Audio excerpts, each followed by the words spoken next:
श्रोताओं नमस्कार। चर्चा का विषय है इस साप्ताहिक कार्यक्रम में आप सभी का स्वागत है। इस कार्यक्रम में हम हर सप्ताह आपके लिए एक परिचर्चा लाते हैं। झारखंड में विधानसभा चुनाव के लिए पहले चरण में आज 15 जिलों की 43 सीटों पर वोटिंग समाप्त हुई। 10 राज्यों की 31 विधानसभा और केरल की वायनाड लोकसभा सीट पर भी आज उपचुनाव के लिए मतदान हुआ। तो आज हमारे कार्यक्रम का यही विषय है और हमारे साथ कार्यक्रम में मेरे सहयोगी हर्ष रंजन मौजूद हैं और हमारे साथ हमारे एक विशेषज्ञ राजनीतिक विश्लेषक केवी प्रसाद भी मौजूद हैं। आप सभी का भी स्वागत है। धन्यवाद। धन्यवाद कमल जी। और हम कार्यक्रम में बीच बीच में अपने संवाददाताओं को भी शामिल करेंगे और जानेंगे कि झारखंड में जो आज चुनाव हुआ है वहाँ क्या माहौल रहा, किस तरह का चुनाव रहा और क्या अभी तक ताज़ा मत प्रतिशत है, और साथ में हम उपचुनावों के लिए भी अपडेट लेंगे अपने क्षेत्रीय संवाददाताओं से। बिल्कुल। और कमल, जैसा कि आपने बताया, लगभग 67% मतदान की खबर आ गई है अभी तक झारखंड से।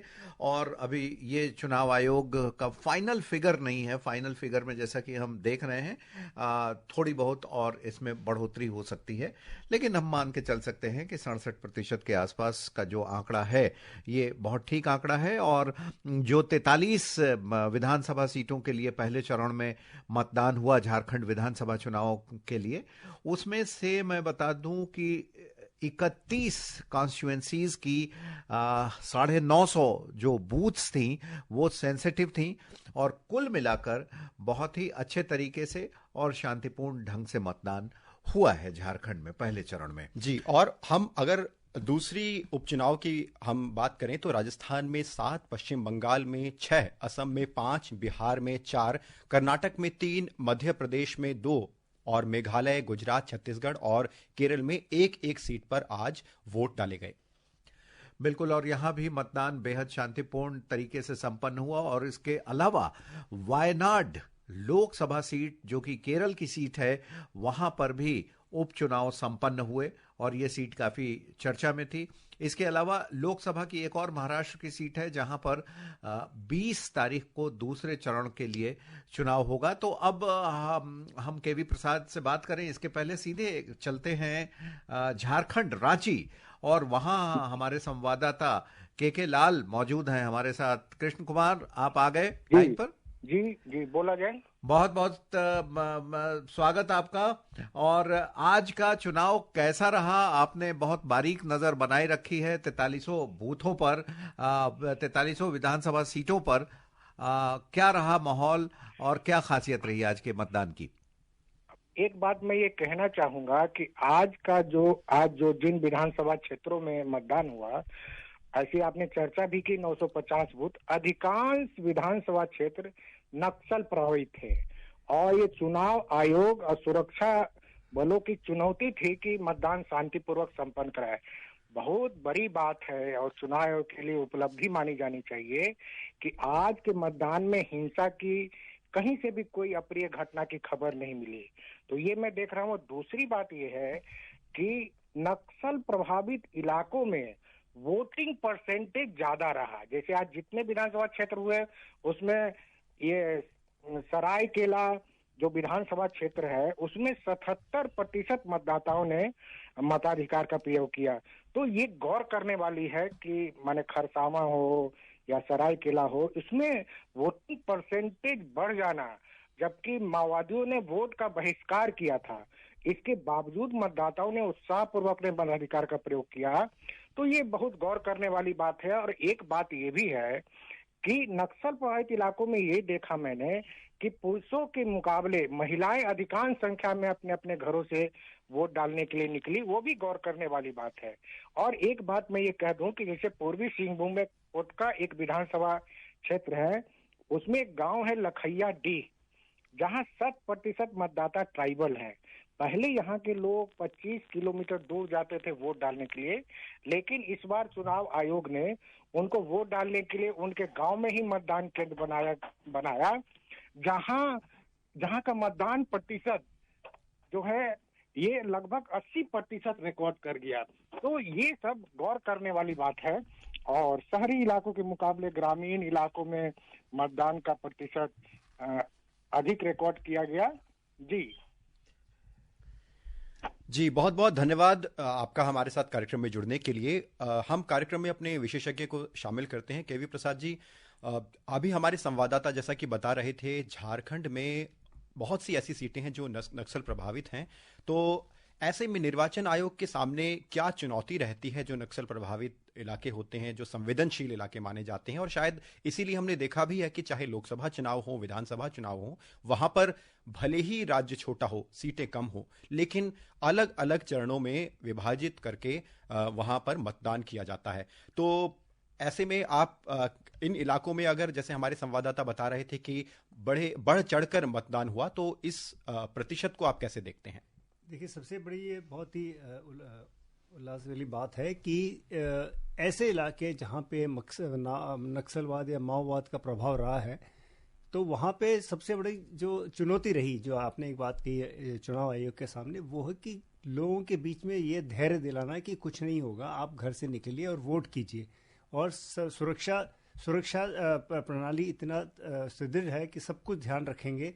और जैसे मैंने सुना और पढ़ा भी, तो निगरानी जो है ड्रोन से भी रखी जा रही थी। तो कई तरह से व्यापक कदम उठाए। तो सबसे बड़ी बात है, लोगों के बीच में जब भय का माहौल हटा दिया आपने, तो घर से बाहर लोग निकल के आएंगे वोट करने में। ये एक, जिसे कहते हैं, हम कहते हैं election commission job is to ensure free and fair and fearless. जी। और हम केरल चलेंगे। केरल में वायनाड सीट के लिए, लोकसभा सीट के लिए आज मतदान हुआ। साथ ही एक और जो उपचुनाव हुआ वो विधानसभा सीट भी थी। सीधे हम केरल अपने संवाददाता राजा मोहन के पास चलते हैं। जी, राजमोहन जी, आर यू ऑनलाइन अभी? हाँ जी जी, राजमोहन जी, क्या रहा? वायनाड को लेकर बहुत ही चर्चा थी, वहां पर बहुत वीआईपी कॉन्स्टिट्यूएंसी हो गई है। वो कैसा रहा वहां का उपचुनाव? क्या प्रतिशत रहा और क्या मतदाताओं के बीच माहौल था?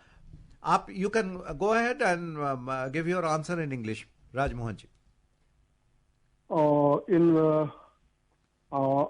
In Wayanad and as well as in Chelakera, in both the constituencies, polling began on a brisk note, but slowed down as the day progressed.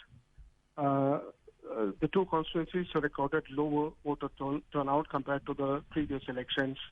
As per the latest figures available, 64.72% of the total electorate exercised their franchise in Wayanad.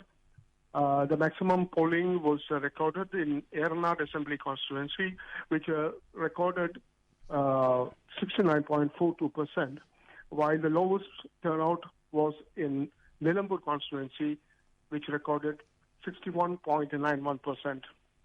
Initially, in Wayanad, brisk polling was recorded up to 12 noon. Nearly 33.93% of the total 14,71,742 voters exercised their franchise. You mentioned, Right. Mr. Rajmohan, our expert sitting in the studio, Mr. KV Prasad, he wants to ask you a question. Mr. Prasad, please go ahead. Yeah, Mr. Rajmohan, you mentioned interestingly that the polling percent had come down as compared to the elections 5 months ago. Why do you think so? Because it was supposed to be a high-profile contest. Is that there was not enough mobilization, or was there some kind of a voter fatigue?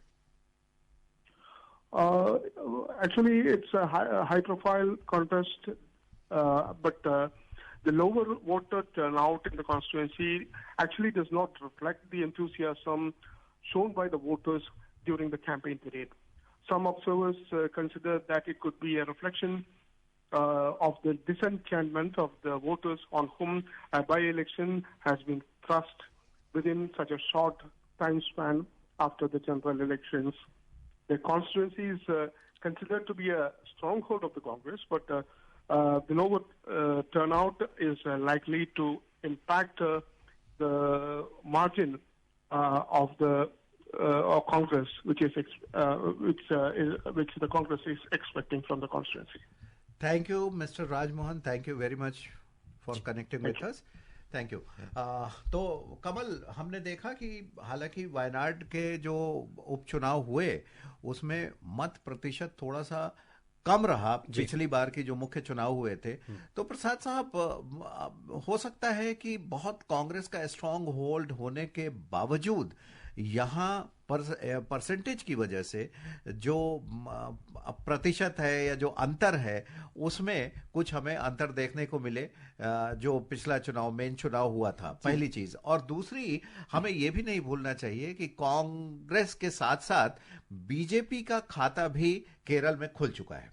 जी नहीं, ये बहुत ज़रूरी है, लेकिन जो राजमोहन जी ने हमसे बात कही कि लोग कहीं ना कहीं उनको ये लगा था कि ये इन पे थोपा गया है, और वो शायद इसलिए जो जोश था वो दिखा नहीं। यही सवाल प्रसाद साहब मैं आपसे पूछना इस दृष्टि से चाह रहा था कि जब एक सीट पर पहले चुनाव होते हैं, उसके बाद दोबारा उपचुनाव होते हैं, तो जो एक मतदाता की मानसिकता है वो किस तरह से प्रभावित होती है जब वो दोबारा से वोट देने के लिए अपने प्रत्याशी को जाता है? तो क्या मुद्दे या जो चुनाव को लेकर उत्साह है वो उसी तरह का होता है, या लोकतंत्र में क्योंकि चुनाव उपचुनाव चलते रहते हैं, लेकिन फिर भी एक वोटर के नजरिए से आप इसको कैसे देखते हैं? देखिए, दो चीज़ है, मतलब जो राजनीतिक कई सारे हमने चुनाव देखे हैं, इतने नज़दीक जब चुनाव होते हैं, और ख़ासकर जैसे हमने देखा है कि हमारे कई विधानसभा लोकसभा में दो कॉन्स्टिट्यूंसी लड़ते हैं और एक छोड़ना पड़ता है बाद में।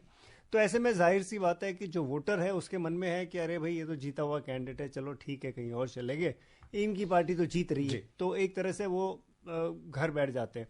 वो एंथुजियाज्म जो जिसके आप कह रहे थे, जो जोश दिखना चाहिए, वो क्योंकि पता है कि भाई ये सीट इनकी है, ये जीतेंगे हमारे जाने नहीं जाने से। और दूसरा, ये मुद्दे बदल जाते हैं। मुद्दों में जो लोकसभा के, खासकर वायनाड की अगर आप बात करें, लोकसभा के मुद्दे अलग थे।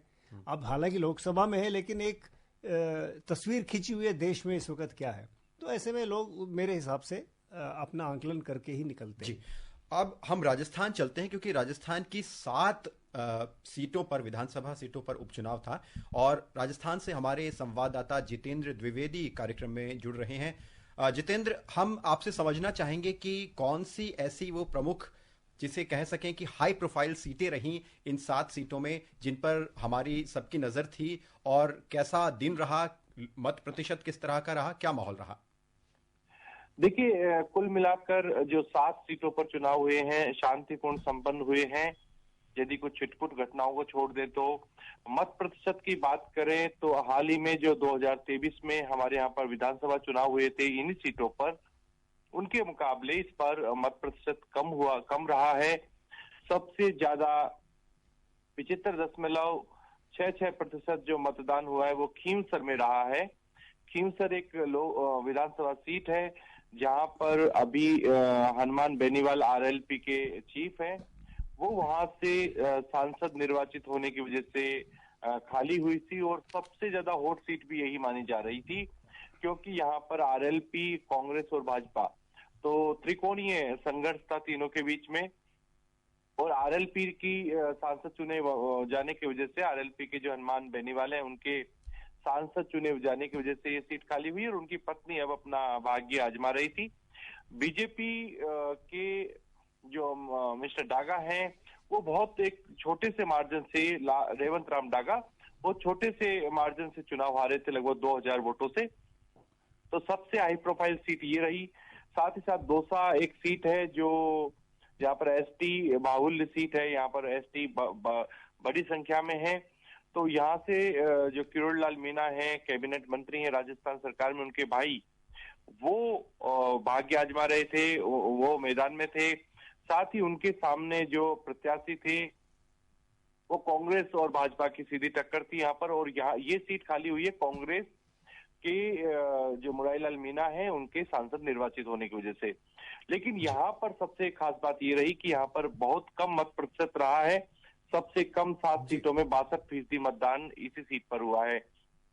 जबकि एक और सीट है रामगढ़, वो भी बहुत हाई प्रोफाइल सीट है, वहां पर भाजपा और कांग्रेस के बीच में सीधा संघर्ष था, वहां पर 75% से अधिक मतदान रहा है।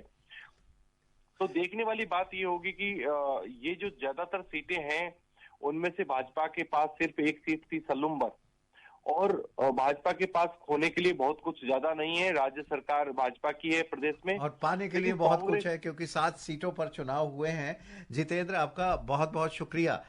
कमल, हम यहाँ भी वही देख रहे हैं जो अभी हमने वायनाड में बात की, कि चूंकि ये उपचुनाव हो रहे हैं, हालांकि राजस्थान के विधानसभा चुनाव हुए थोड़ा वक्त बीत चुका है, इतना कम फासला नहीं है जितना लोकसभा का है, लेकिन फिर भी यहाँ मत प्रतिशत कम है। एक तो इस पर टिप्पणी के वी प्रसाद आपका चाहूंगा, और दूसरी यहाँ भी वही चीज है कि बीजेपी के पास एक ही सीट थी इन 7 सीटों में, खोने के लिए कुछ ज्यादा नहीं है, पाने के लिए ज्यादा है। लेकिन मेरा अपना मानना है कि इन पे बीजेपी का जोर रहा होगा, एक क्योंकि जो रिपोर्ट्स निकल के आई हैं उसमें ये जरूर पता लगा कि कांग्रेस ने अपने शीर्षस्थ नेता जो राजस्थान के हैं उनको महाराष्ट्र चुनाव में भेज दिया।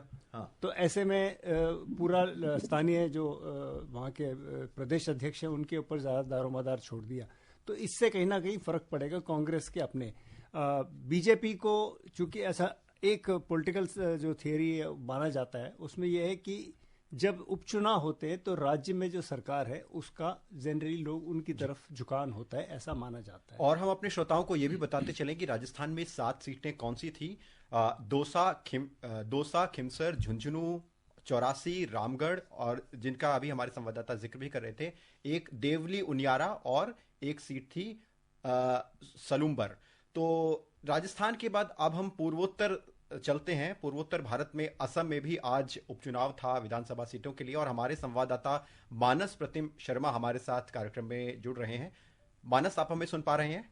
जी जी जी, गुड इवनिंग जी, लाउड एंड क्लियर। सबसे पहले आप हमें बताएं कि असम के लिहाज से आज का ये उपचुनाव के लिए मतदान कैसे विशेष रहा, क्या क्या कहेंगे आप इसमें? जी, देखिए, अगर हम मतदान की बात करें, जो खबर है लगभग 75% मतदान की खबर है, ये इसमें और इजाफा भी होगा क्योंकि कुल और यहाँ पे रिजल्ट आने मतलब इसमें आने बाकी है। अगर हम लोग बात करें चुनाव के हालचाल की, तो इसमें जैसे हम जानते हैं 5 सीटों पर यहाँ पे चुनाव हुआ और 500 सीटों पर एनडीए और कांग्रेस के बीच सीधा मुकाबला होने की उम्मीद है। हालांकि यहाँ पे एक सीट पे बीपीएफ उम्मीदवार भी है, 2 सीट पे आप आदमी के उम्मीदवार भी है, लेकिन कितना फर्क पड़ेगा वो देखने वाला होगा। 5 सीटों की अगर बात करें तो 2 सीट विशेष करके कहना चाहूंगा, एक लगता है किसी तकनीकी वजह से हमारा संपर्क, लेकिन कमल, अभी इनसे सवाल और हमें पूछना बाकी है क्योंकि असम बड़ा इंटरेस्टिंग मामला है। एक बार दोबारा मैं पैनल से रिक्वेस्ट करूंगा कि असम में फोन लगा ले, क्योंकि असम में 2 साल बाद 1 साल बाद 2026 में विधानसभा के भी चुनाव होने हैं। और हम प्रसाद साहब से भी ये जानना चाहेंगे कि अगर सीटों के बाद यानी चुनाव के बाद उपचुनाव होता है तो हमने देखा है कि अभी जो हमारे सामने मतदान प्रतिशत के आंकड़े आ रहे हैं, एक कम उत्साह वोटर्स में नजर आ रहा है। लेकिन अगर किसी चुनाव से पूर्व उपचुनाव होता है तो क्या इस मामले में देखने को मिलता है? क्या उत्साह देखा जाता है या फिर से मानसिकता पर आऊंगा? और देखिए, असम में प्रसाद साहब वोटों का जो प्रतिशत रहा है 75 के आसपास रहा है। हालांकि पूर्वोत्तर के राज्यों में आमतौर पर वोट प्रतिशत ज्यादा होता है। बावजूद इसके आप असम को देखिए, 4 साल पहले विधानसभा चुनाव हुए थे 2021 में, और शायद हमारे संवाददाता मानस एक बार और जुड़ गए हैं। मानस, आपसे एक सवाल है कि ये उपचुनाव और विधानसभा चुनाव ड्यू हैं वहां पे 2026 में, तो इन उपचुनावों में जो उत्साह रहा और जिस तरीके से मतदाताओं ने हिस्सा लिया, जो एजेंडा रहे, जो मुद्दे रहे पार्टियों के और पब्लिक के, क्या इसे एक तरीके से ये भी समझा जा सकता है जो भी चुनाव के नतीजे आए कि वो इंगित कर रहे हैं कि 2026 का विधानसभा चुनाव कैसा रहेगा? जी, अगर इसके जवाब के लिए मैं थोड़ा सा लोकसभा में जाना चाहूंगा। हम लोग सब जानते हैं कि जोरहाट को सीट था, ये जोरहाट सीट का जो रिजल्ट था असम में कांग्रेस के लिए संजीवनी बूटी जैसी थी, क्योंकि सबको लगा था नहीं जीत पाएगी, लेकिन वहां कांग्रेस जीतने में सफल रही। 2 सीट की मैं जिक्र कर रहा था, एक सामग्री और एक बिहाली। सामग्री सीट जो है, जो धुबरी के सिटिंग कांग्रेस एमपी है रकीबुल हुसैन, ये 18 जन उसके बेटे ने इस बार वहां पे कॉन्टेस्ट कर रहे। उसके पहले उसके पिताजी भी थे, और बीजेपी ने युवा नेता दीपू रंजन शर्मा को उतारा। तो कांग्रेस का बहुत ही इस पर ध्यान इस सीट पर रहा। दूसरी सीट जो है बिहाली में कांग्रेस पहले अपने के लिए सीट यहाँ पे उम्मीदवार उतारने वाले थे, लेकिन शायद ये था कि गौरव गोगोई के अपने यहाँ पे ऐसा था, तो उसने भाजपा कैंडिडेट को कांग्रेस में ले जाकर आखिरी समय में उसको उम्मीदवार उतारा। और बिहाली में भी कांग्रेस ने पूरा, खासकर गौरव गोगोई ने पूरा अपना शक्ति जो के यहाँ पे कैंडिडेट उतारे और ऐसे प्रचार किया। बीजेपी ने भी इसमें प्रचार किया। तो ये 2 सीट शायद लगता है कि अगर ये सेमीफाइनल मान के चले तो ये 2 सीट का रिजल्ट हम लोग को देखना होगा।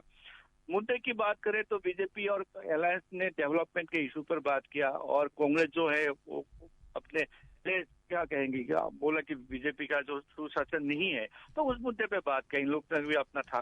तो ये 2 सीट के रिजल्ट के ऊपर कुछ ना कुछ तो असर शायद पड़ेगा 2000, क्योंकि अभी विधानसभा चुनाव के लिए असम में 1.5 साल की समय बाकी है। तो ये देखने लायक होगा। जी बहुत बहुत धन्यवाद मानस।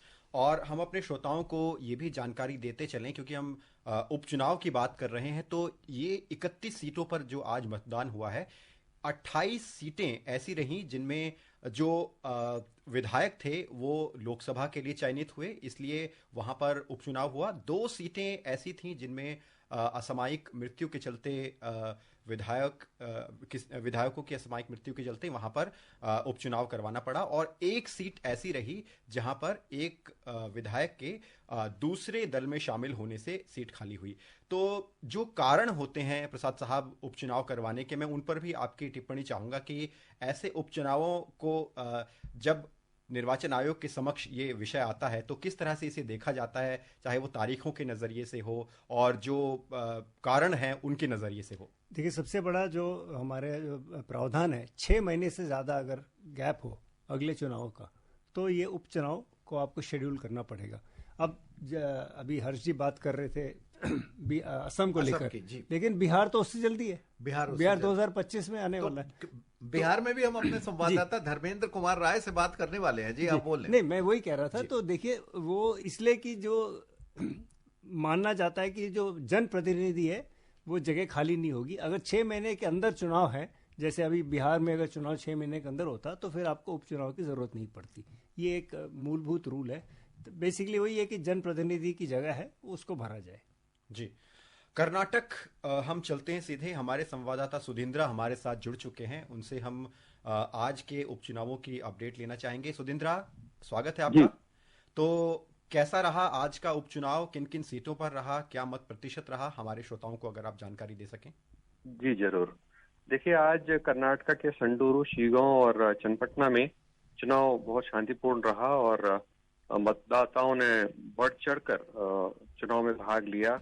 नवजात शिशु के साथ माताएं, व्हील चेयर पर वृद्ध मतदाता, पहली बार मतदान कर रहे नवयुवक और दिव्यांगों ने भी आज काफी तादाद में मतदान में भाग लिया। और आपको अगर वोटिंग परसेंटेज बताएं तो चन्नपटना में सबसे ज्यादा 88.80% आज मतदान हुआ, और शिगांव में 80.48 और संडूरू में 76.24% मतदान हुआ। इस बार चन्नपटना में कांटे की टक्कर देखी गई। केंद्र मंत्री एच.डी. कुमारस्वामी ने इस सीट पर 2018 और 2023 में जीत हासिल की थी, और वो मंड्या से लोकसभा सदस्य बनने के बाद चन्नपटना के उपचुनाव में उनके बेटे निखिल कुमारस्वामी इस बार एनडीए उम्मीदवार रहे हैं। और पिछले 2 बार इस निखिल कुमारस्वामी को रामनगर विधानसभा चुनाव और मंड्या के लोकसभा चुनाव में हार मिली थी। तो इस बार उनका जीतना बहुत ही कोशिश कर रहे हैं कि इस बार वो जीत पाए। और इस बार उनकी स्पर्धा वरिष्ठ नेता सीपी योगेश्वर से है। उनको बीजेपी का टिकट मिलना था, मगर उनको टिकट ना मिलने पर उन्होंने कांग्रेस का दामन थामा है इस बार। और वह चन्नपटना से 5 बार, पिछली बार मतलब कुछ 2-3 चुनाव के पहले वो 5 बार यहाँ जीत चुके हैं। तो इस बार जो वकलीगा नेता और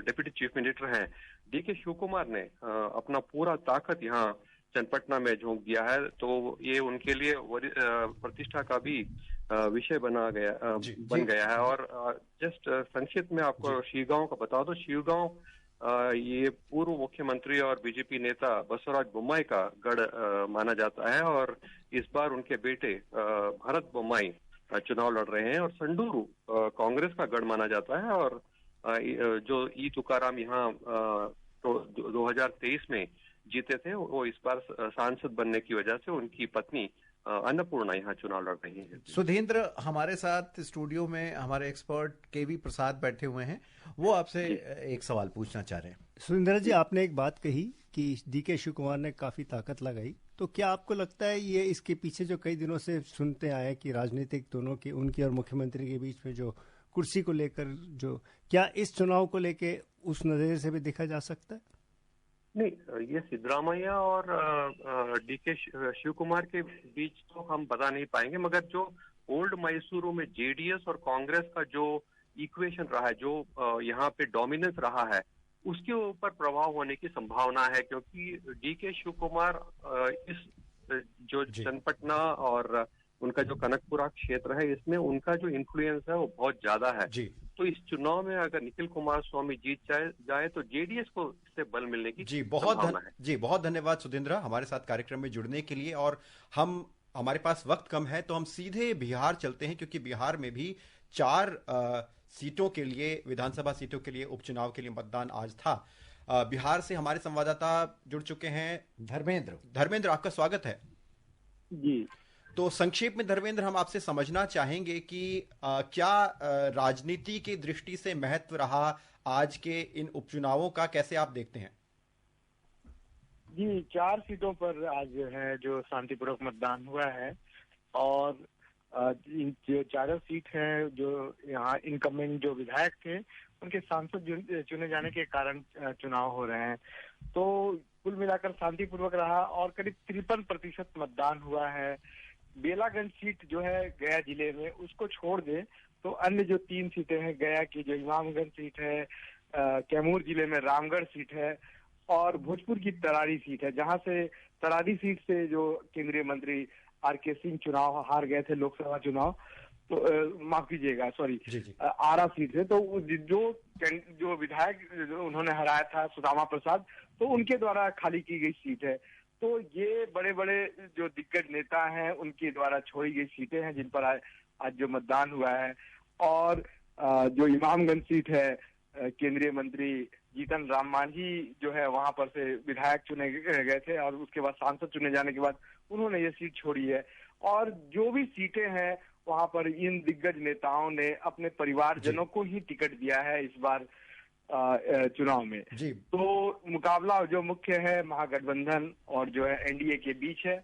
और एक नई चीज है, जो चुनावी रणनीतिकार हैं, जो अन्य दलों के लिए अब तक जो है स्ट्रेटेजी बनाते रहे हैं, प्रशांत किशोर, उनकी पार्टी जनसुराज है जो 2 अक्टूबर को लॉन्च की गई थी, तो पहली बार चुनाव लड़ रही है। बिल्कुल, बहुत धन्यवाद। के लिए एक सिग्निफिकेंट है जो पहला पदार्पण हुआ है किसी भी चुनाव में। बिल्कुल। अब चूंकि धर्मेंद्र जी समय अब बहुत कम है और बहुत सही बता रहे हैं कमल, ये क्योंकि पहली बार वो चुनाव में आए और बिहार में अब कुछ चंद महीनों में ही चुनाव होने वाला है। तो केवी प्रसाद से आप कुछ एक और सवाल अंत में बस यही पूछना चाहेंगे, क्योंकि अब पंजाब, उत्तर प्रदेश जैसे राज्यों की बारी है जहां पर उपचुनाव होगा विधानसभा सीटों के लिए, और महाराष्ट्र की तो 288 सीटों के लिए विधानसभा चुनाव होने वाला है। तो 20 तारीख का दिन आपकी दृष्टि से कैसा होगा, कैसी चुनावी हलचल होगी? अंत में अगर आप इस पर टिप्पणी। देखिए, पूरे देश की नजर टिकी हुई है महाराष्ट्र पे, बाकी उपचुनाव उत्तर प्रदेश का भी महत्वपूर्ण है क्योंकि 9 सीटें वहां खाली हुई हैं,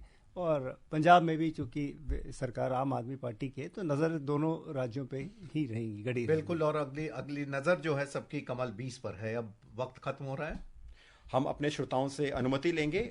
नमस्कार।